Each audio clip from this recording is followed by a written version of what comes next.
You don't suppose it was a real... Have you ever had a nervous breakdown? Yeah, about 3 of them since I've been in this business. You know.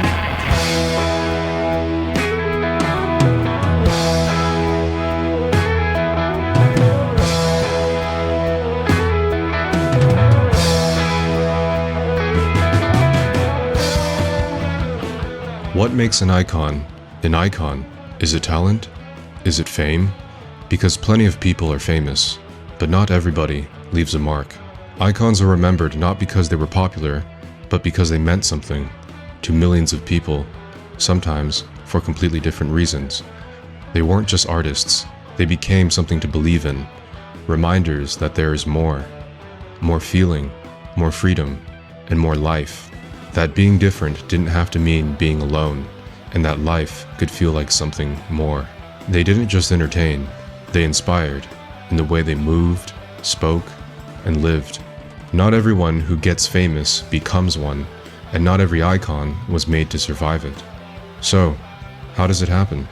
What does it even mean? And how do ordinary people turn into legends?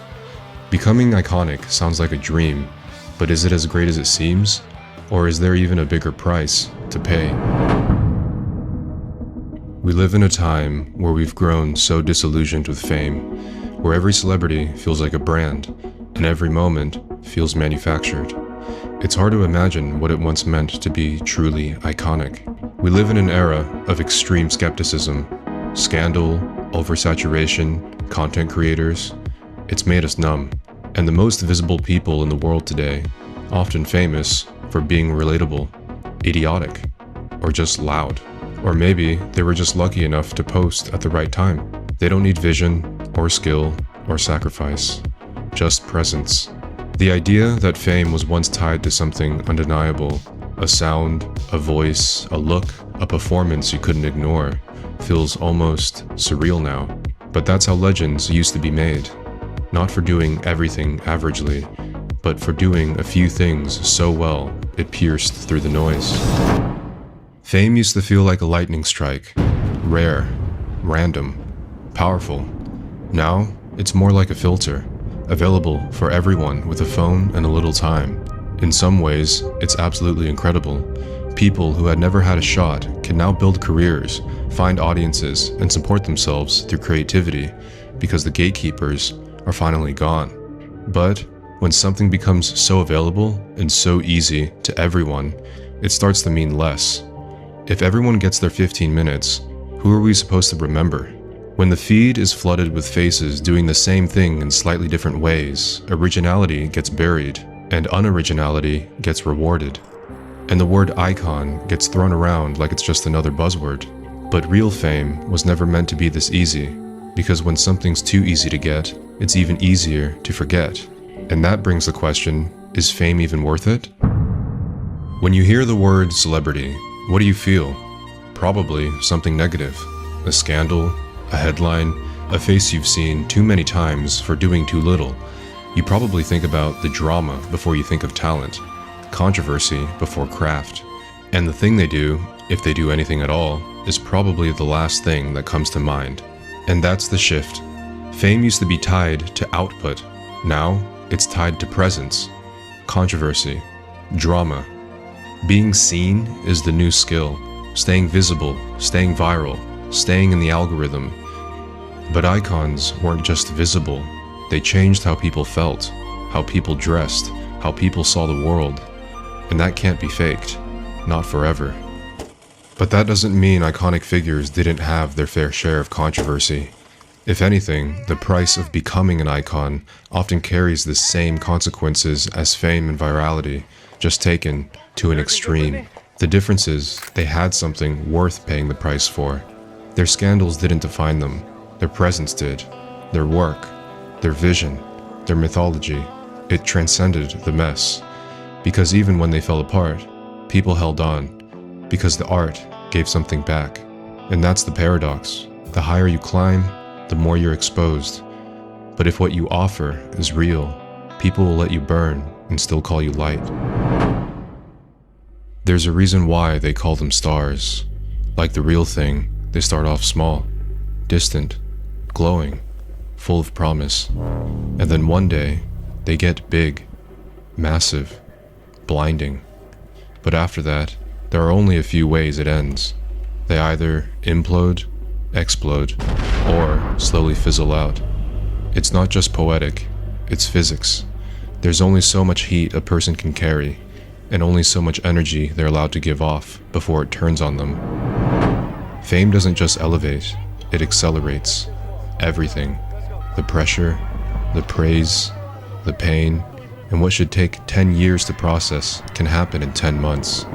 And if you're not careful, it eats you alive before you even know what you became. So, what we think we know about fame, crowds of people screaming your name, flashing lights, red carpets, money, access, power, a life that looks bigger, better, louder, and more alive than anything else. It's exciting. It looks like a dream. But that's just the exterior. Because behind the scenes, something else happens. Even when you're surrounded by people, you start to feel alone. Not the kind of alone where no one's around. The kind where no one really knows you anymore. Privacy disappears. Everyone has access to you. Some people might even love you too much. Others want to destroy you just because you merely exist. You get obsessed fans, stalkers, users, people who once supported you now secretly hope you fail. And the worst part, you can't really tell who's real anymore. Every smile might actually have a price. Every connection might be a transaction. And slowly, without even noticing, you stop being a person. You become a projection, a product, a target. Famous to everyone, known by no one. Sure, it's hard to feel bad for someone who's rich, famous, and adored. They've made it. They have everything. Which is exactly why it's so disorienting when they start to break. Because if you have everything, shouldn't you be happy? Maybe that's the hidden cost of meaning something to so many people. You don't get to be iconic and remembered without being consumed. Because people don't just want to admire you, they want to feel something through you.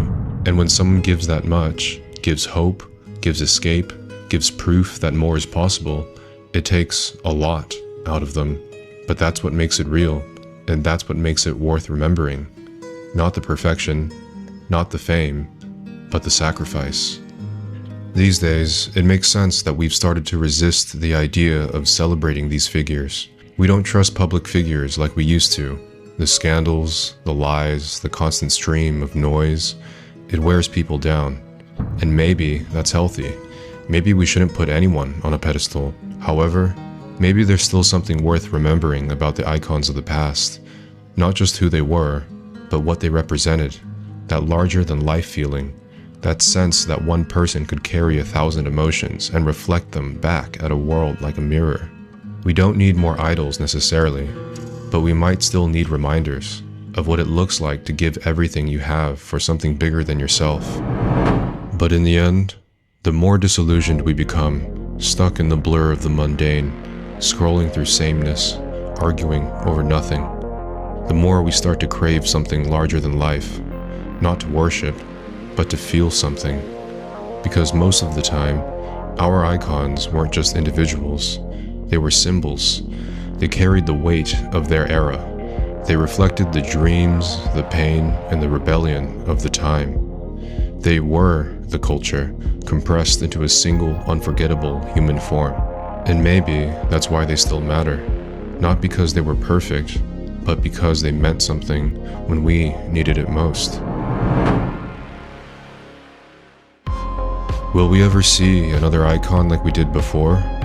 Maybe, maybe not. The world's different now. But maybe it's not even about being famous or celebrities. Maybe it would just be nice to feel what we felt back then, even just for a moment.